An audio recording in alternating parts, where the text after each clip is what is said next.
మీ business ఏదైనా మీ ఊర్లో promotion చేయాలంటే అది సుమన్ టీవీతోనే సాధ్యం. ఇప్పుడే సంప్రదించండి.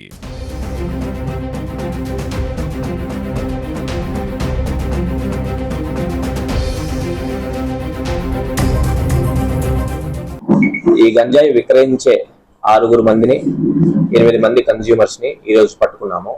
టోటల్ 14 మెంబర్స్ ని ఈ రోజు ఈ కేసులో పెట్టడం జరిగింది.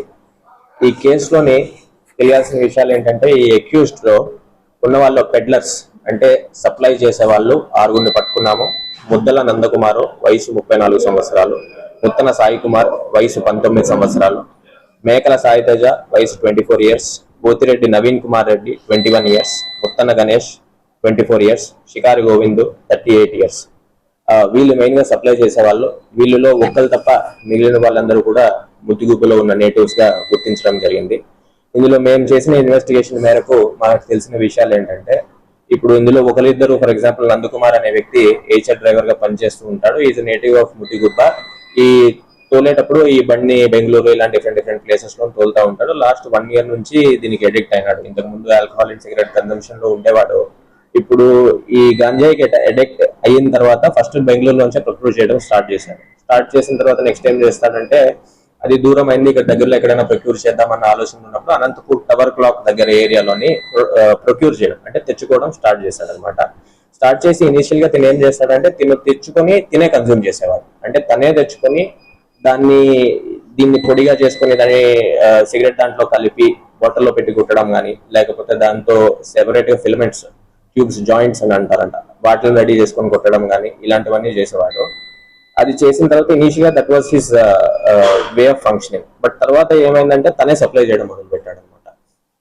దానికి పలు కారణాలు ఉండొచ్చు, కానీ ఒకటి డబ్బుల కోసం అవ్వచ్చు. ఒక ప్యాకెట్ ఇది ఏదైతే ఉంటుందో వాళ్ళు కొనుక్కునేది డంపుల్లా కొనుక్కొని ఇట్లా డివైడ్ చేసుకున్నా పెట్టుకుంటారు, లేకపోతే కొనుక్కునేటప్పుడే ఇలా డివైడ్ చేసుకున్నా పెట్టుకుంటారు. Each packet about 200 to 400 rupees కి వాళ్ళు అమ్ముతారు అనమాట. ఇది ఒక సోర్స్ ఆఫ్ ఇన్కమ్ కింద కూడా వాళ్ళు చూడడం వల్ల వీళ్ళు కన్స్యూమర్స్ గా ఉండేవాళ్ళు కాసేపు అయిన తర్వాత సప్లయర్స్ గా కూడా తయారైనారు.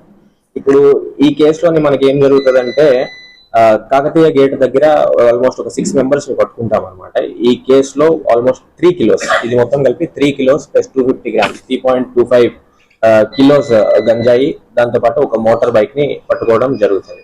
ఇది పట్టుకున్న తర్వాత మనం చేసిన ఇన్వెస్టిగేషన్ లోని వీళ్ళు ఎవరికి సప్లై చేస్తున్నారు అనే విషయాన్ని మీద కూడా మేము క్షుణ్ణంగా ఇన్వెస్టిగేషన్ చేశాము. ఎందుకంటే ఒకసారి పట్టుకున్న తర్వాత టోటల్ లింక్ ఎస్టాబ్లిష్ చేయాలనే ఉద్దేశంతోనే ఇది చేయడం జరిగింది. వీళ్ళకి ఎవరు సప్లై చేస్తున్నారు అన్న విషయం మీద పోతే, షికారి గోవింద్ అనే వ్యక్తి, ఈజ్ మెంబర్ ఆఫ్ అనంతపురం జిల్లా, అనంతపురం టౌన్ లో ఉంటాడు. ఆయన మెయిన్ సప్లయర్ అనుకోవచ్చు.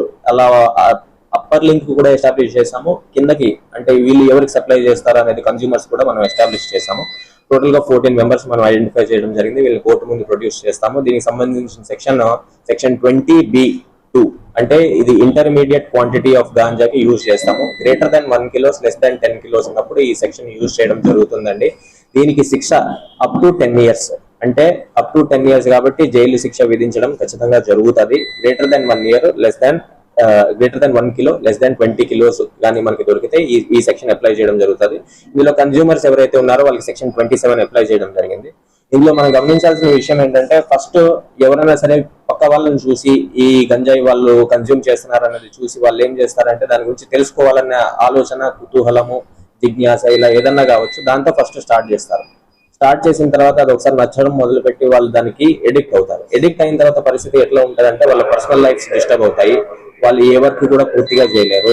వాళ్ళ కెరియర్ గ్రోత్ కూడా పెద్దగా ఏమి ఉండదు. ఇప్పుడు మనం వీళ్ళలో చూసినా కూడా చాలా మంది హెచ్ఆర్ డ్రైవర్స్, హమాలి పనికి వెళ్ళే వాళ్ళు, కూలి పనిలో వెళ్ళే వాళ్ళు, వీళ్ళందరికీ ఇంకా ఫర్దర్ చదువుకునే స్కోప్ ఏం లేదు. ఇప్పుడు నెక్స్ట్ ఏం చేయాలా, నెక్స్ట్ డబ్బులు సంపాదించే మార్గం ఏంటి? ఉన్న ఆదాయ మార్గాలు చాలా లిమిటెడ్ గా ఉన్నాయి, అందులో ఎక్కువ డబ్బులు రావడం లేదు. నెక్స్ట్ వీళ్ళు కన్స్యూమర్స్ గా ఉన్న వాళ్ళు వీళ్ళు నెక్స్ట్ కూడా సప్లయర్స్ కి వెళ్ళే అవకాశం ఉంది.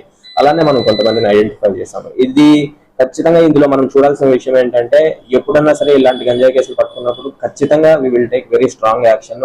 ఎవరు సప్లై చేస్తున్నారనేది పట్టుకుంటాము, అది కిందకి ఎవరికి ఇస్తున్నారు అనేది కూడా ఖచ్చితంగా పట్టుకుంటాము. Consumers and suppliers both of them will be track without any detail, without any exception. ఆ తర్వాత దీనికి సంబంధించిన ఫండ్ ట్రైల్ కూడా మేము ఎస్టాబ్లిష్ చేయడానికి ప్రయత్నిస్తాం. ఖచ్చితంగా దాన్ని కూడా ఇన్వెస్టిగేషన్ లో భాగంగా తీసుకొస్తాం.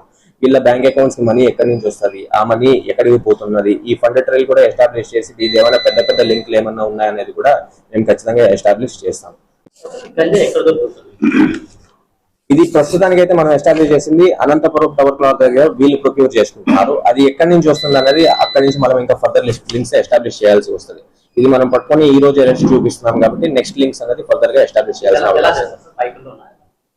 దీనికి సంబంధించి మనం ఒక మోటార్ బైక్ కూడా పట్టుకొచ్చాము. ఫర్ ఎగ్జాంపుల్ టవర్ క్లాక్ దగ్గర ఈ పర్టికులర్ కేసు మనం ఎస్టాబ్లిష్ చేసేది ఏంటంటే అక్కడ తీసుకొచ్చి టోల్ ప్లాజా మీద నుంచి తీసుకొచ్చి ఇక్కడికి తీసుకొచ్చి ఇక్కడ డిఫరెంట్ మనుషులకి వాళ్ళు సప్లై చేస్తారు. బైక్స్ లో కూడా కొన్నిసార్లు పైచర్ బండ్లు, కొన్నిసార్లు ఆటోల్లో, కొన్నిసార్లు సప్లై చేయడం.